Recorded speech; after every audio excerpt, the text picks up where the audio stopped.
Miss kapag naka-shades. Anyway, first things first. May kodigo ako I apologize kung meron akong kodigo. Siyempre, ang hirap kapag impromptu lang lahat sa isipan ko. Oh! Sensya na sa casing ko. Anyway, first things first. Hiwalay na pala sila 2003 pa lang As in, there's a court order issued by Pasig City Regional Trial Court or Metropolitan Trial Court. I don't know, basta Pasig City Court. Nahiwalay na pala itong mag-asawang to 2003 pa lang. And given na walang divorce sa Pilipinas, so ano lang yung meron sila? Legal separation lang ng properties. Nawala na yung conjugal blah blah blah. After 11 years of marriage, kinasal sila 1992. The court order of legal separation was issued 2003. So after 11 years of their marriage, tapos na, finish na. Simula na 2003, wala na, we are legally separated. Yung kikitain mo, kita mo na yan. Yung kikitain mo, kikitain ko na yan. Alright? Tapos itong mga property, itong bilyones na meron tayo right now, papartihin natin ito ng maayos, given by the power of the korte. So bottom line, ang hindi ko maunawaan, hindi maarot ng aking isipan, bakit mo isasabit si Miss Ivana Alawi dyan sa kasuhan ninyong mag-asawa, technically mag-asawa, kasi hindi pa sila annulled. Alright? Ngayon, nag-file ng annulment si lalaki, kaya lumalaban ngayon si babae. Na ipinaglalaban niya na, naku, maraming babae yan, hindi yan faithful, may mga ganito yan, mistress yan, may blah blah blah blah blah blah. Nakabuntis pa nga yan ng 2 babae. Illegitimate child, 2.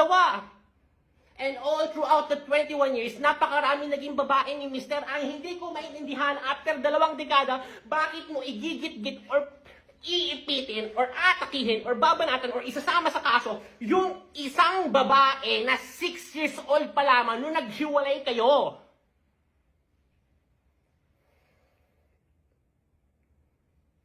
I don't get the point Alam mo sa sarili mo, madam, nahiwalay na kayo 2003 pa lang.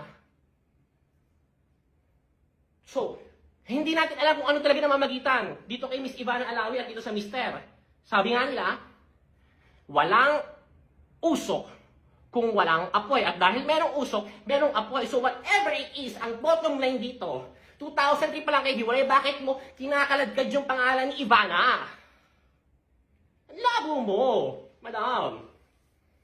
Diba? Nakabuntis nga, ikaw na mismo nagsabi sa petition na finale mo dun sa affidavit mo or whatsoever you call it na nakabuntis yung asawang 2 babae, meron siyang 2 illegitimate child. Doon pa lang sa puntong alam mo sa sarili mo na matagal na itong may mga kinakasama.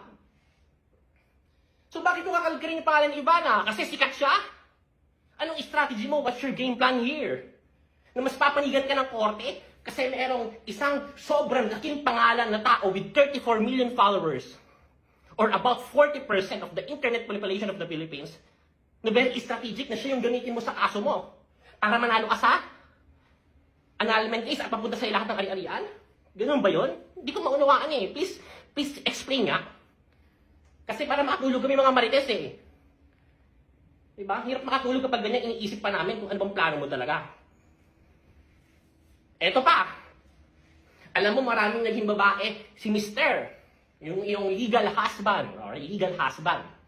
Kasi hindi pa nga annulled Including, sino pa? Yun na, yung in-upload ko, si Angelica, ang saka si Yen Santos. Diba? Ang dami. All throughout for the last 21 years Mga iba pang mga artista, model, ang tatandaan na ngayon, 40 plus years old na ngayon, 35 years old na 45 years old na ngayon Pero hindi mo sinabit sa case, puro iba na. Labo.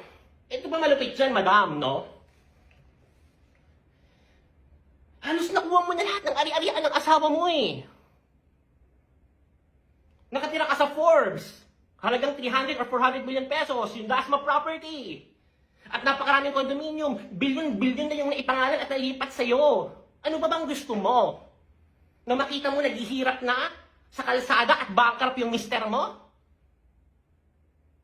Grabe ka naman, madam.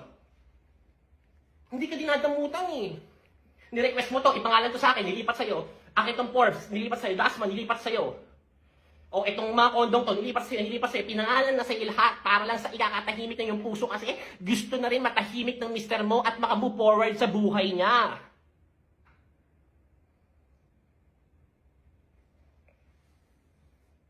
Pero ikaw, Gusto mo lahat mapunta sa'yo? Ano ba yung pinaka-goal mo? Na makita siya naghihirap at namamalimos sa kalsada?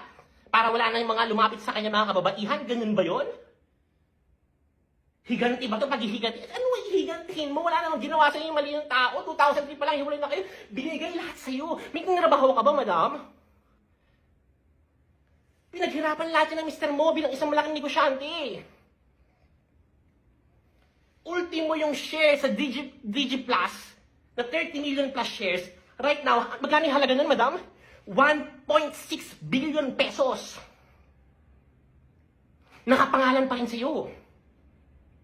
Billionaire ka, peso, multi-billionaire kang madam.